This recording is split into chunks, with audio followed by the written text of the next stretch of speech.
नमस्कार। YouTube channel Maths Era and civil engineering by R P. Vyas से मैं R P. Vyas diploma third year civil और civil में बीटेक कर रहे उन सभी स्टूडेंट्स का हार्दिक स्वागत करता हूं जिनको चैप्टर स्लोप एंड डिफ्लेक्शन समझना है। स्लोप एंड डिफ्लेक्शन पे ये 7वां वीडियो है जिसमें आज मैं आपको समझाऊंगा मोमेंट थ्योरम, जो कि बीम्स के अंदर डिफ्लेक्शन निकालने के काम में आती है। Moment theorem is applied to find deflection of beam at various sections। तो आज हम करने जा रहे हैं आघूर्ण प्रमेय। आघूर्ण प्रमेय यानी कि मोमेंट थ्योरम।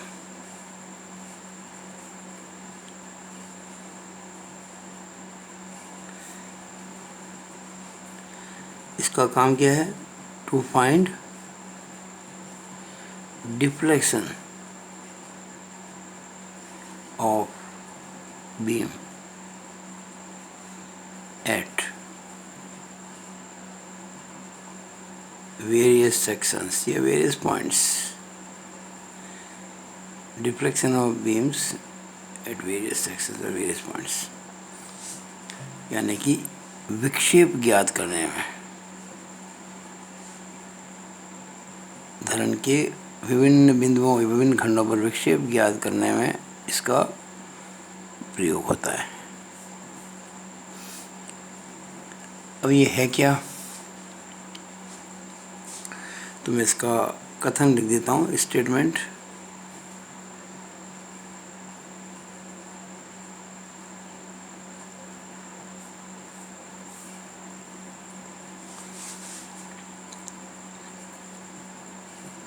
किसी भारित धरण के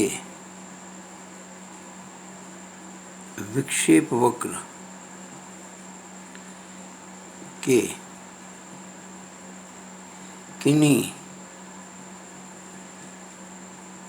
दो बिंदुओं के बीच,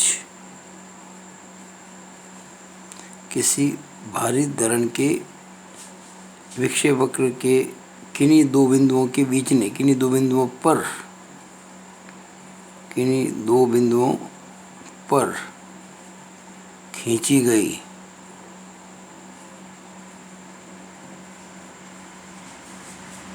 स्पर्श रेखाओं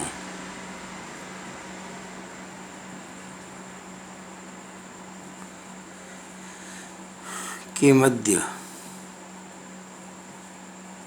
किसी दी गई ऊर्ध्वाधर रेखा पर अंतरक्षेप यानी इंटरसेप्ट, उसके बारे में ये बात करती है थ्योरम। किसी भारित धरण के विक्षेप वक्र के किन्हीं दो बिंदुओं पर खींची गई स्पर्श रेखाओं के मध्य किसी दी गई ऊर्ध्वाधर रेखा पर अंतरक्षेप। इंग्लिश में अगर लिखूं मैं, लिखेंगे इंटरसेप्ट यानी कि अंतरक्षेप। Intercept of tangents drawn at any two points. Intercept of tangents drawn at any 2 points of deflection curve of a loaded beam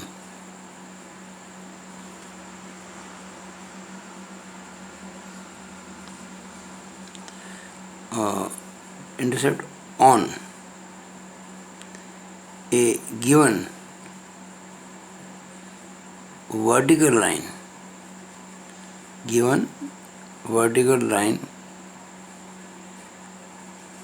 is यहाँ क्या था, किसी भारी धन की विक्षेप वक्र की किन्हीं दो बिंदुओं पर खींची गई स्पर्श रेखाओं के मध्य किसी दी गई ऊर्ध्वाधर रेखा पर अंतरक्षेप होगा। लाइन इज, तो किसी भारी धन के विक्षेप वक्र के किन्हीं दो बिंदुओं पर खींची गई स्पर्श रेखाओं के मध्य किसी दी गई ऊर्ध्वाधर रेखा पर अंतरक्षेप होगा। Intercept of tangents drawn at any 2 points of deflection curve of a loaded beam on a given vertical line is, formula क्या है इसका, a into X bar upon E I, a into X bar upon E I. अब यहाँ a क्या है, आपने जिन दो बिंदुओं पर टेंजेंट खींची ना, उन दो बिंदुओं के बीच बेंडिंग मोमेंट डायग्राम का एरिया, यानी कि उन दो, कौन से दो लिखा ना, किन्हीं दो बिंदुओं की बात चल रही है, उन दो बिंदुओं के मध्य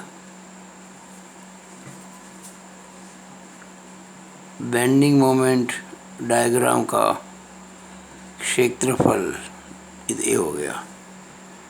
एक्स बार क्या है, ये जो उपरोक्त क्षेत्रफल है ना, ए उपरोक्त क्षेत्रफल जो आपने भी लिया, ये ए की सीजी की, इस क्षेत्र की जो सीजी है सेंटर ऑफ ग्रेविटी, उसकी उस ऊर्ध्वाधर रेखा से दूरी,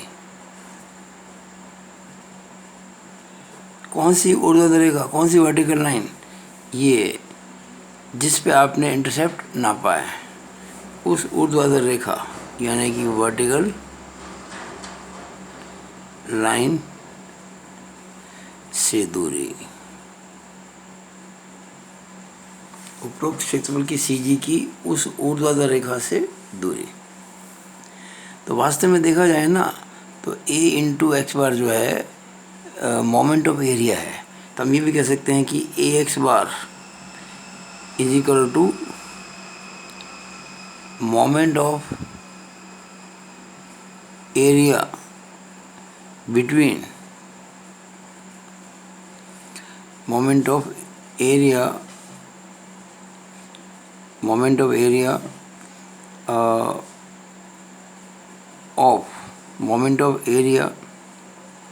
of bending moment diagram between those 2 points about that vertical line। हम जिन दो बिंदुओं की बात कर रहे थे, किन्हीं दो बिंदुओं की, जिन दो बिंदुओं की बात कर रहे थे, उन दो बिंदुओं के बीच का जो बेंडिंग मोमेंट डायग्राम है, उसके एरिया का मोमेंट है ना, एरिया इंटू डिस्टेंस सी जी की, तो ये moment of area of bending moment diagram between those 2 points about that vertical line, ये बहुत इंपॉर्टेंट है, ए एक्स बार, ये ध्यान रखें आप। तो अब हम क्या करेंगे, वो जो 4 केस थे ना, उन चारों के लिए जो हम फॉर्मूले जो थे वो वापस डेराइव करें, जो पहले हमने मैकाले मेथड से किए थे। याद होगा आपको, जगह बची, लिख देता हूँ। अगर ये था पॉइंट लोड W और ये L, तो क्या था वाई मैक्स, WL3/3EI। अगर ये कैंटिलीवर होता UDL, ये भी कैंटिलीवर थी, ये पॉइंट लोड था, ये UDL है, ये स्पान इसका L है, तो कितना होता, स्मॉल w L4/8EI। याद आ रहा है। और अगर मान लीजिए सिंपली सपोर्टेड बीम होती, जिसके सेंटर में होता पॉइंट लोड, तो वाई मैक्स कितना होता, ये L है और ये दोनों दूरियां बराबर है, कितना होता वाई मैक्स WL³/48EI। याद आ रहा है? ये सारे फॉर्मूले अभी प्रूव करेंगे इसी वीडियो में। अगर मान लीजिए ये होता ये वाला UDL, सिंपली सपोर्टेड बीम, ये स्मॉल w है और ये L है। इस केस में आपका जो वाई मैक्स कितना होता, 5/384 WL4/EI। ये भी थोड़ी ही देर में, अगले कुछ मिनटों में इस वीडियो में हम करेंगे। जगह बची थी, मैंने थोड़ा सा नोट कर लिया यहाँ पे। तो हम शुरू करते हैं। पहला केस देखिए, ये है कैंटिलीवर, ये है पॉइंट लोड और ये है डिफ्लेक्शन कर्व, ये मैक्सिमम डिफ्लेक्शन। और ये अगर आप ध्यान से देखें तो हम पहले बना चुके थे कई बार। ये है bending moment diagram, straight line. ये था WL, ये था L। ये ट्रायंगल है ना, इसकी जो CG होगी, ये CG की दूरी यहाँ से कितनी होगी, यहाँ से L/3, और यहाँ से कितनी होगी 2L/3।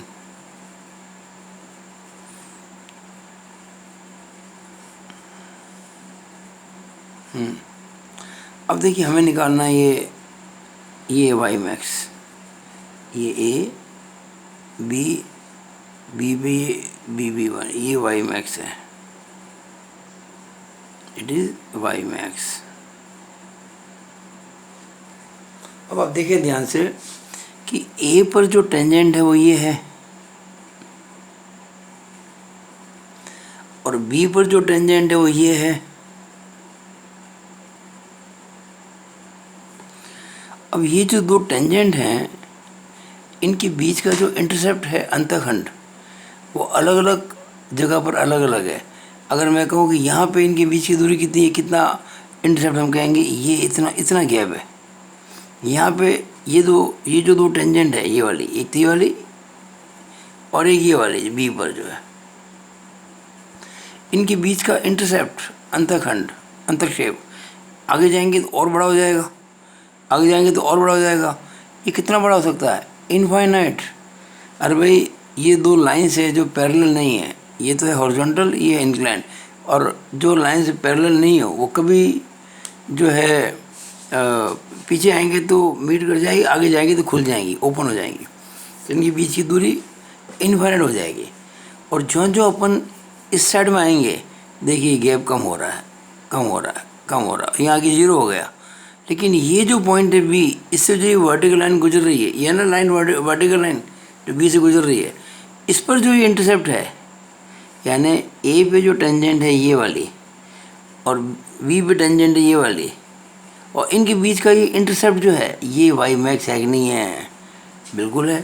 तो हम कहेंगे वाई मैक्स बराबर A पर टेंजेंट वो B पर टेंजेंट के मध्य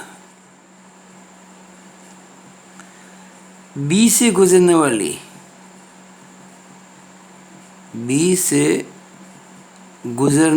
वाली ऊर्ध्वाधर रेखा पर अंतरक्षेप।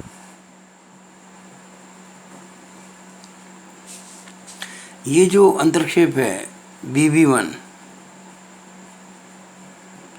ये वाई मैक्स के बराबर है, और ये इस स्पर्शरेखा, इस टेंजेंट और उस टेंजेंट के बीच का इंटरसेप्ट है। कहाँ से? B से गुजरने वाली लाइन पर। वैसे तो ये वर्टिकल लाइन ये भी है, तो ये इंटरसेप्ट ज़्यादा है, ये भी लाइन वर्टिकल है, ये ज़्यादा है। जो आगे जाएंगे गैप बढ़ता जाएगा, इंटरसेप्ट इधर आएंगे तो कम होगा, यहाँ पे 0 हो जाएगा। और ये जो इंटरसेप्ट है ये YB के बराबर है। इसको इंग्लिश में लिखूँ तो कैसे लिखूँगा? वाई मैक्स को intercept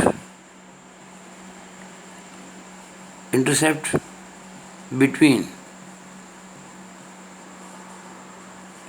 tangents at A and B, intercept between tangents at A and B on a vertical line,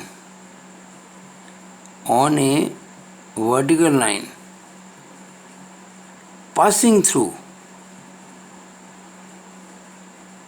B, यानी कि B से गुजरने वाली वर्टिकल लाइन जो है उस पर इन दो टेंजेंट के बीच का इंटरसेप्ट जो है वो वाई मैक्स है। और हमारा फॉर्मूला क्या कहता है, ये ए एक्स बार अपॉन ई आई।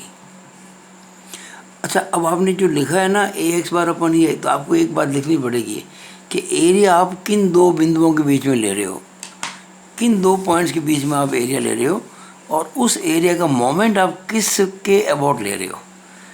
ये मोमेंट ऑफ एरिया हम इस लाइन के अबाउट ले रहे हैं जो बी से गुजर रहा है, ये ना हम कह सकते हैं कि बी के अबाउट मोमेंट। तो क्या लिखेंगे यहाँ पे, बिटवीन, कहाँ टेंजेंट खींची थी, एक तो ए पर और एक बी पर, तो लिखेंगे between A and B and about B. जब तक आप ये चीज़ नहीं लिखेंगे तब तक ये वेल डिफाइंड नहीं होगा। आपको इंडिकेट करना पड़ेगा आपने एरिया किन दो बिंदुओं के बीच में लिया है और उस एरिया का मोमेंट किस पॉइंट के अबाउट लिया है। एक्चुअली मोमेंट तो लाइन के अबाउट है, पर लाइन चूँकि पास बी से हो रही है तो बी के अबाउट मोमेंट कह सकते हैं। अब देखिए ए एक्स बार अपॉन ई आई, तो ये रहा एरिया, ये एरिया जो पहले आप निकाल चुके हो। एरिया कितना है, 1/2 इंटू बेस कितना है इसका, एल, ये तो एल है ही ना, ये बेस एल, 1/2 इंटू बेस, और हाइट कितनी है, डब्ल्यू एल। ये एरिया हुआ, अभी एरिया हुआ इंटू एक्स बार। एक्स बार मतलब हमें ये जो एरिया है ट्रायंगुलर एरिया, इसकी सीधी दूरी कहाँ से लेनी है, मोमेंट जिसका अबाउट लेना है उससे लेनी है, अबाउट बी, यानी कि हमें ये दूरी बी से नापनी है और वो हमको पता है 2l/3 होती है। तो ये ए और ये हो गया 2l/3, ए हो गया, एक्स बार हो गया अपॉन ई आई। ठीक है, अभी देखिएगा आपके 2 से 2 तो कट जाएगा, डब्ल्यू एल एल एल तो हो गया WL3, और ये 3 नीचे आ जाएगा, 3EI। और ये वही फॉर्मूला है जो पहले हमने प्रूव किया था मैकॉले मेथड से, WL3/3EI। तो ये मैंने आपको समझाने की कोशिश की है कि हम डिफ्लेक्शन कैसे निकालेंगे मोमेंट थ्योरम से। अब आगे करते हैं, ये पहला केस हो गया। अब दूसरा करते हैं फटाफट। देखिए भाई, ये दूसरा केस है और ये UDL है, W पर मीटर, और ये विक्षेप वक्र है। ये जो है ये वाई मैक्स है, ये A है, ये B है, और ये आपको अगर याद हो तो इसका बेंडिंग मोमेंट डायग्राम था, ये बेंडिंग मोमेंट डायग्राम था इसका, और ये L है, ये कितना था, W into L into L/2, यानी कि WL²/2। ये हम पहले भी बना चुके थे स्लोप निकालने में। और ये इसका पूरा एरिया हो गया। तो इस बार हम निकालेंगे वाई मैक्स। कैसे निकालेंगे, वाई मैक्स बराबर वाई बी हो गया ना, ये जो बी पे डिफ्लेक्शन है वही वाई मैक्स है। और वाई बी कैसे निकालेंगे, ये देखिएगा जो ए पे टेंजेंट है, ए पे, और जो यहाँ बी पे टेंजेंट है, इन दो टेंजेंट के बीच का ये इंटरसेप्ट है, कहाँ पे, बी से गुजरने वाली वर्टिकल लाइन पे। तो Y B is equal to intercept of tangents at A and B, A और बी पे जो टेंजेंट खींची ना उनके बीच का इंटरसेप्ट। अब आगे लिखना पड़ेगा intercept of tangent at A and B on a vertical line, on a vertical line through B. इस बी से गुजरने वाली वर्टिकल लाइन के ऊपर ये इंटरसेप्ट है। इसका फॉर्मूला क्या है? ए एक्स बार अपॉन ई आई। बस बहुत सिंपल है, ए X bar upon E I. अब इसे लिखना पड़ेगा किसके बीच में और किसके अबाउट, तो लिखेंगे between A and B and about. मैंने आपको बताया था जिस वर्टिकल लाइन पे इंटरसेप्ट है वहीं से मोमेंट लेना है, तो अबाउट वो लाइन जो आपने खींची यहाँ पे बी पे, लेकिन वो लाइन पास तो बी से हो रही है, तो अबाउट बी कर दो। अब देखिएगा क्या हो जाएगा ये ए। देखिए इसके लिए फॉर्मूला मैंने बताया था B H by three. B कितना है? एल। एच कितना है? W L square upon to.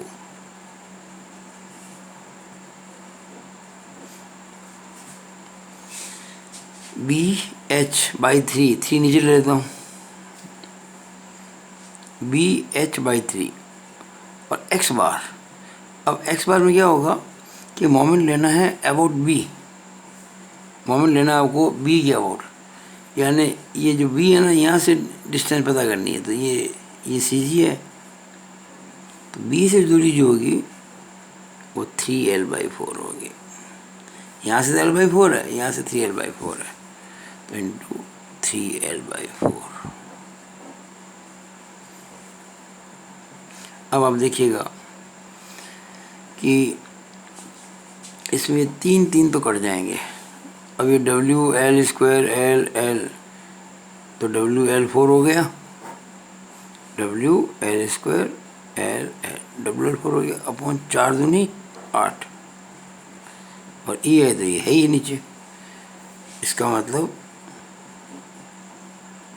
जो वाई मैक्स आया वो आया WL4 अपॉन ATI, और यही फॉर्मूला आपको मैंने लिखवाया था नोट्स के अंदर। तो ये वीडियो मैं आज यहीं ख़त्म करता हूँ। 2 केसेस अभी और हैं इसके, वो हम अगली वीडियो में लेंगे, वरना ये वीडियो बहुत लंबा हो जाएगा। तो ये मेरा वीडियो आपको कैसा लगा? अगर अच्छा लगा हो, आपको समझ में कुछ आया हो, तो आप इसको लाइक करें, शेयर करें, और मेरे YouTube channel Maths Era and civil engineering by RP Vyas को ज़रूर सब्सक्राइब करें, ताकि आपको मेरे नोटिफिकेशंस बराबर मिलते रहें जब कभी मैं नया वीडियो बनाता हूँ। तो it is all over about this video. Thank you.